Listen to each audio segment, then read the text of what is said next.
Good afternoon, my name is Dave Norton from Discovering New England History, and we're going to begin episode 2 of the Clara Barton story.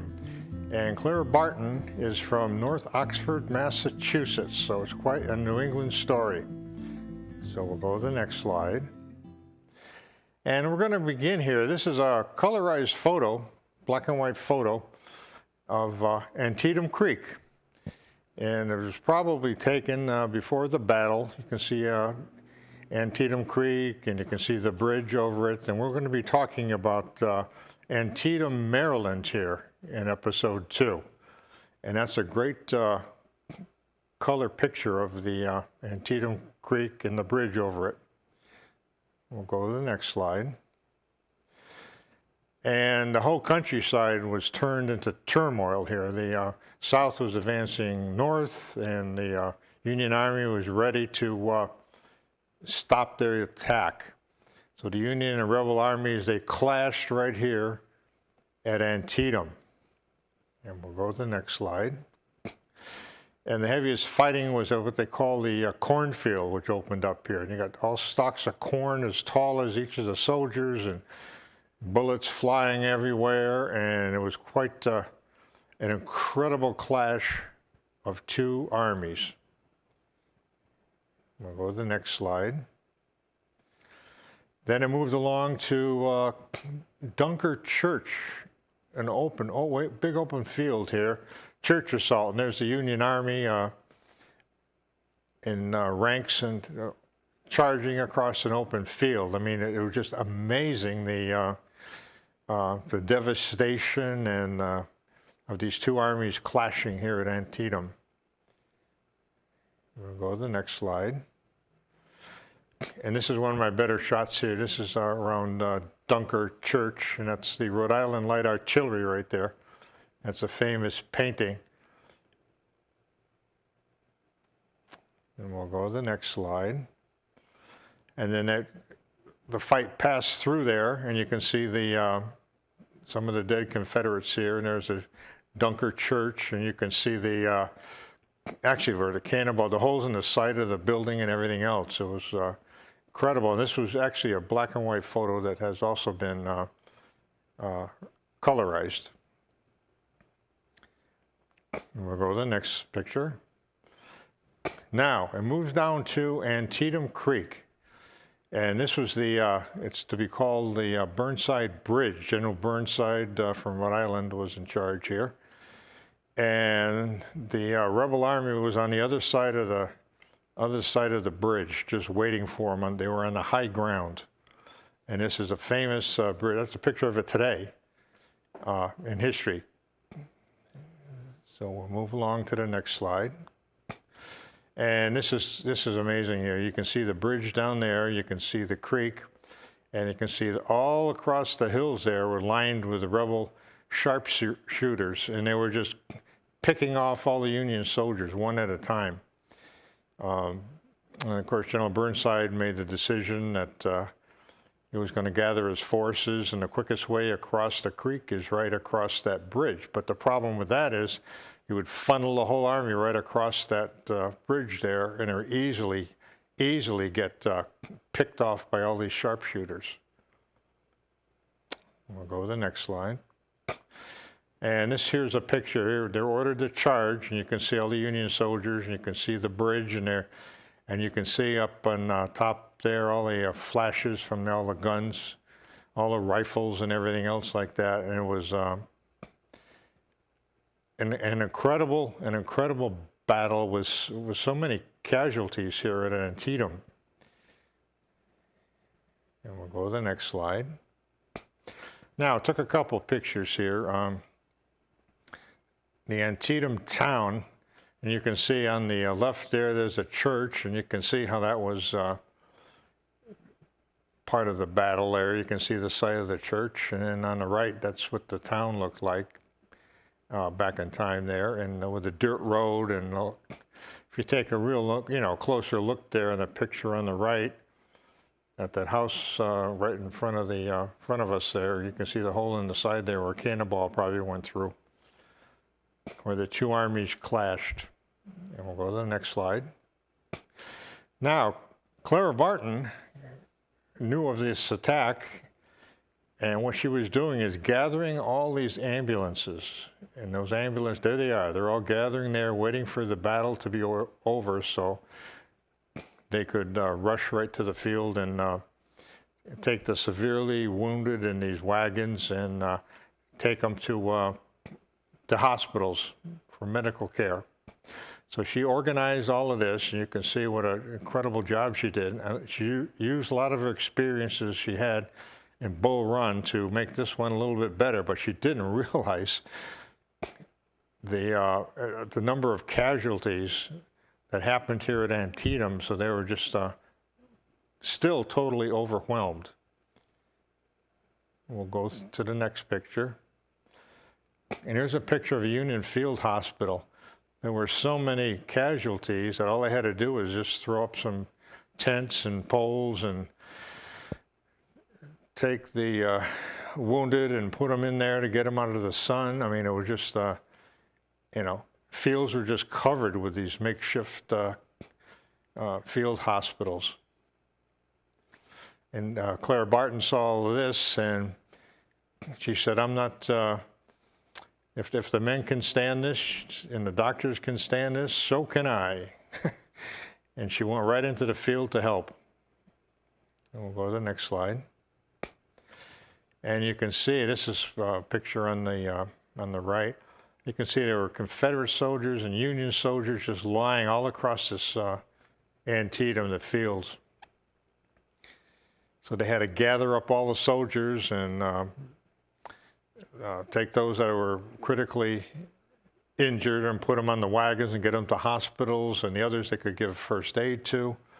And over on the left, you can see this soldier here. That's how they set up their operating table. A couple of wooden kegs and a door. You put somebody on there, and there's a doctor right there, and that's what they had for medicine back in the day. And we'll go to the next slide. And some of these great pictures here. Now, the wounded soldiers, you had to do something with them all. So they had everyone try to gather up all these soldiers and try to move them into anything that they could, whether it's churches, whether that's buildings, whether that's private houses, whatever it was near. They took it over, and it just became a massive task to get into all these hospitals so they could treat everyone that was wounded. And we'll go to the next slide. And I took some pictures here. I could put these together of some of the Antietam Hospital. I mean, this was amazing. I mean, there's like 22,000 casualties on the battlefield. And you can see up on the top there, you can see there's a church in the town of Antietam, and there's a private house, private home. There was a stone house on the left that was used as the hospital. There was another large hospital there, the building here in the center of the picture, and then barns, everything. I mean, there were so many wounded that they would actually have to just stack them outside, and they couldn't even get into the barns. We'll go to the next slide. And I just had this great picture here. That church is still here today, and that was taken over as a hospital. And on the right, they actually took a picture of what it looked like inside the church. I mean, you can see the church windows on the outside wall. Inside the church, you can see there's a second deck on there, and you can see they set up all the beds and they just completely took over the building here. And that happened with each and every one of those houses that were all over the field, barns and everything else. They had to gather all these people, and you can imagine the chaos. We'll go to the next slide. Now, this is called the Poffenberger Farm, and that's a picture of it today. And I did some research here with Clara Barton, and this was where she started off when she came down to Antietam, and that became a major hospital. And she aided all these Union soldiers right there. That's a great photograph of it. And we'll go to the next slide. And this is a before and after, if you will. On the left side is the Poffenberger Farm. Pretty much what it looked like in 1862, 63. And there it is today on the right. And you can see it's they did a great job in preserving this building for history. And of course, the significance is amazing because Clara Barton, although she was never trained as a nurse, she had to learn how to do all these things in order to survive and in order to help everyone. So she was always watching doctors, watching some of the other nurses, seeing how they did things, and always trying to change things, always trying to organize all the materials they needed, whether, you know, food, water, whatever it is like that. She was a great organizer. We'll go to the next slide. And there's the barn. That's what it looked like on the left. And that was filled with soldiers. And on the right, if you go to Antietam, there's the barn today. You can see they had to do quite a job in preserving that for history. And of course, a lot of documentaries and stories, they really don't go into detail about the aftermath of the Battle of Antietam. So we'll go to the next slide.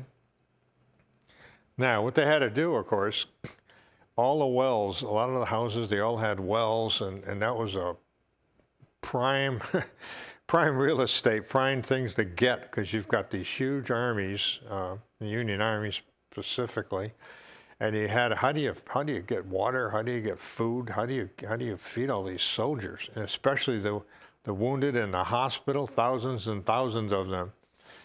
And there's a picture on the right of a well. It's been colorized, so it was actually taken during the Antietam battle.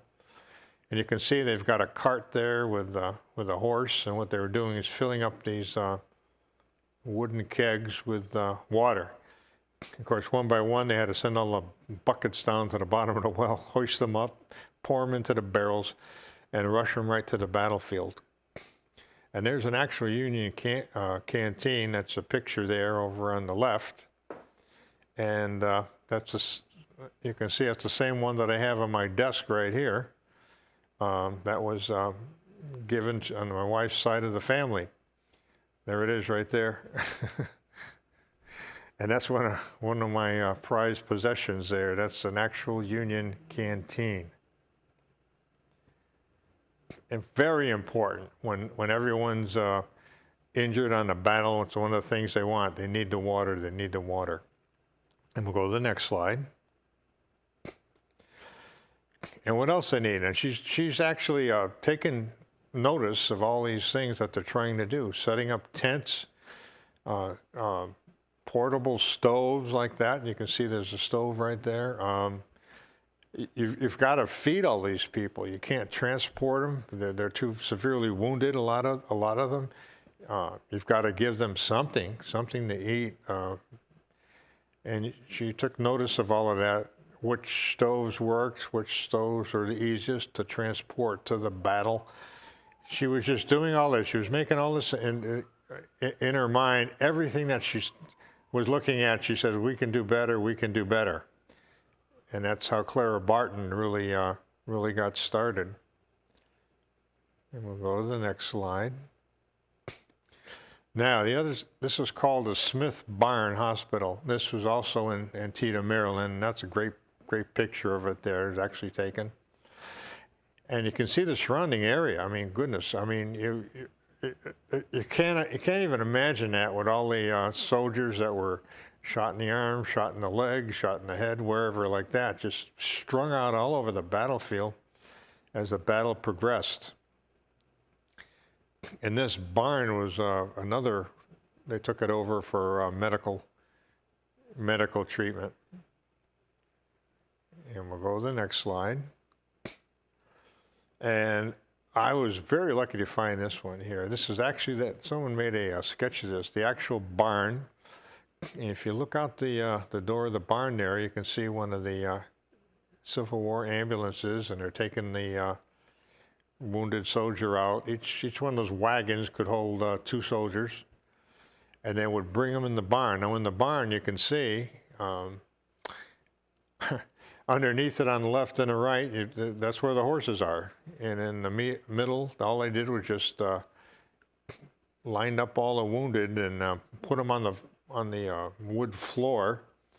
And then one by one, they would take them, they would have a door down there, and they would have like a table set up, and the surgeons would operate on it. And in most cases, it was removal of arms and removal of legs because of the ammunition and the when a bullet would hit, it would just shatter the bone. Back in the Civil War, there's really not much you can do to save the soldier. And we'll go to the next slide. And I really like this shot. It was taken actually today, the Roulette Barn, Union Field Hospital in Antietam. I mean, you can almost imagine, if you walk on Antietam and you walk down here, you can almost imagine what the chaos was around here. And that's one of many, many buildings. We'll go to the next slide.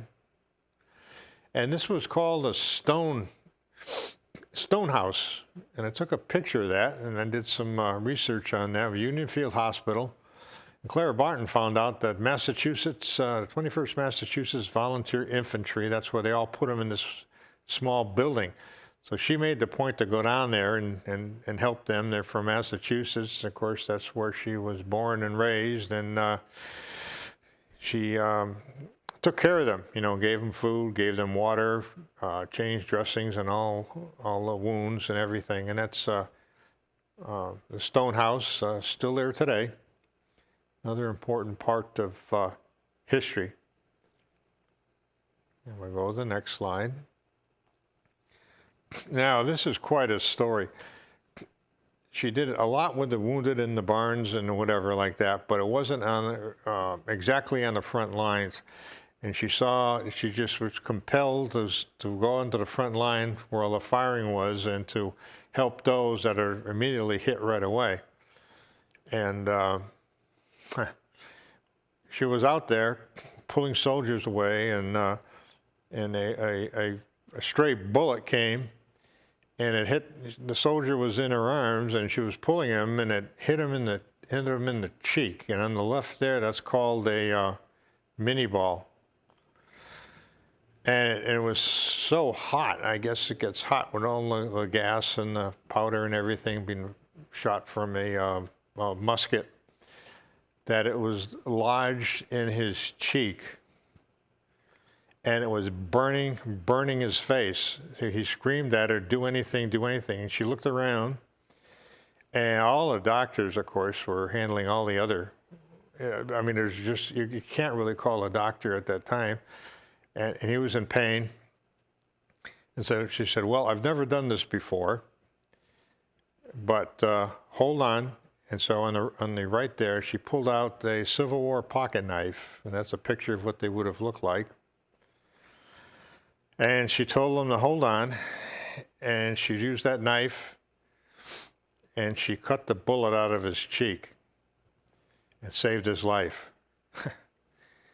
Just amazing, amazing woman. And I have here on my desk, I just want to show you a couple of those bullets here. You probably can't see this one. This one here is some of the original musket. That's what they have. It was just a musket ball. Okay, some of the weapons had these, but it was not very accurate. It had no spin to it, and you never know where it's going to go when you shoot it. So they had somebody from France. His last name was Mini. And he came up with this design right here, which I have in my hand, called a mini ball. And you can see it's a lot different. It's got ridges in it, and it's conical shaped, and it's actually hollowed out. And I got this when I was down in one of the Civil War battlefields. This is what they use. It's, believe it or not, it's a .58 caliber bullet. And believe me, once you got hit with this, you know, any bones, whatever, were just completely crushed. And this is probably the type of the bullet, or perhaps from a Confederate Enfield rifle, that she dug out of the soldier's cheek. So we'll go to the next slide. Now, Civil War medicine. So many soldiers, after they got shot, they died not from the bullets, but the infections. And I wrote down some of the medical procedures here, and when I read these down, you are not going to believe what modern medicine was at the time of the Civil War. These are some of the medical procedures. Number one, the doctor's coats, of course, handled thousands of soldiers, are all stained in blood. They never changed their coats. Number two, they never washed their hands. They had no idea what was causing infection. Number three, scalpels, saws, forceps, sponges were cleaned by dipping into water, a jug of or a barrel of water before the next operation, which was already contaminated. Number four, wounds were sewed up with undisinfected silk thread. Number five, needles were threaded by moistening with saliva. Number six, ether or chloroform was used to put the patient to sleep. And number seven, if they, see on the battlefield, Clara Barton noticed that they ran out of ether and chloroform right away. And she said she's determined that that's not going to happen again.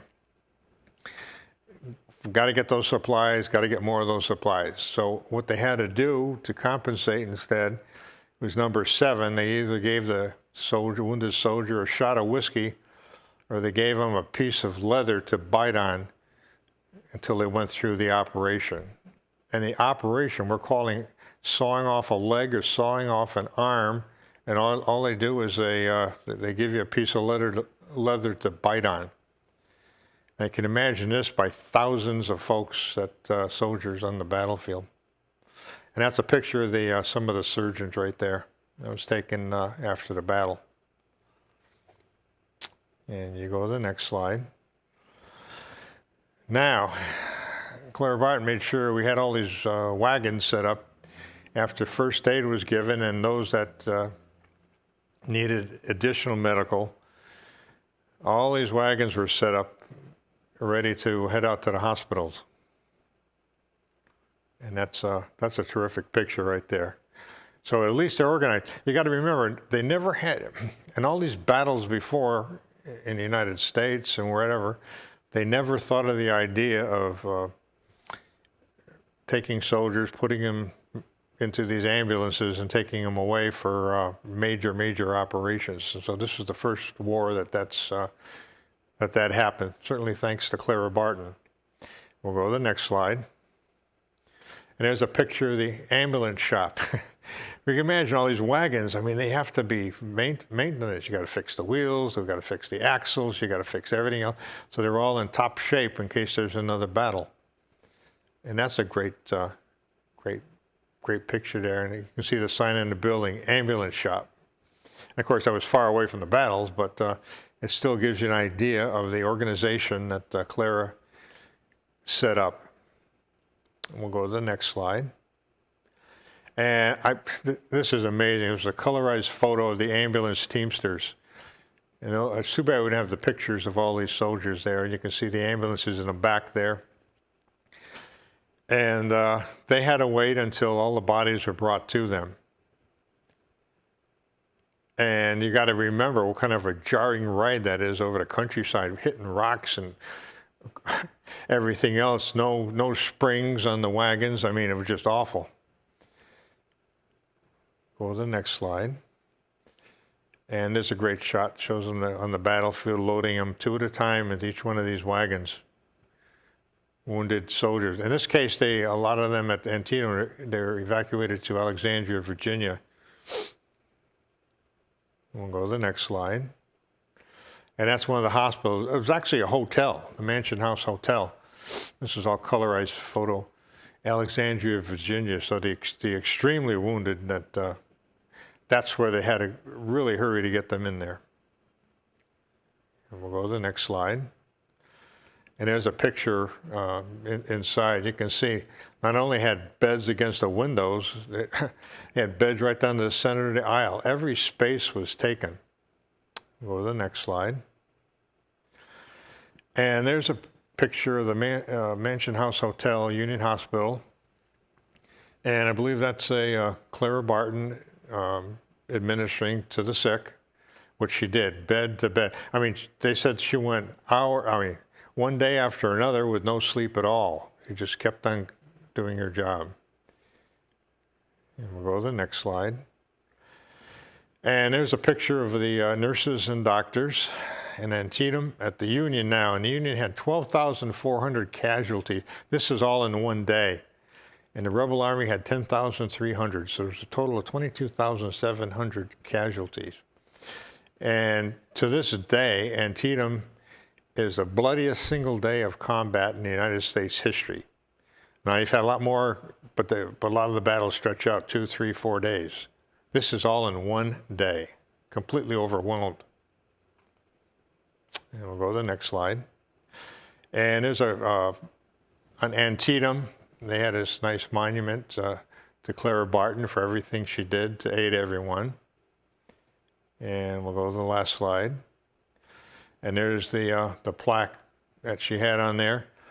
And on that monument, you see the Red Cross? Those were made from 4 bricks from her fireplace at her house in North Oxford, Massachusetts. That's amazing. And that's to her honor, this symbolic Red Cross. So there's episode 2. And it's amazing when you think what happened back then at in one day at Antietam. So this is Dave Norton from Discovering New England History. Have a good afternoon.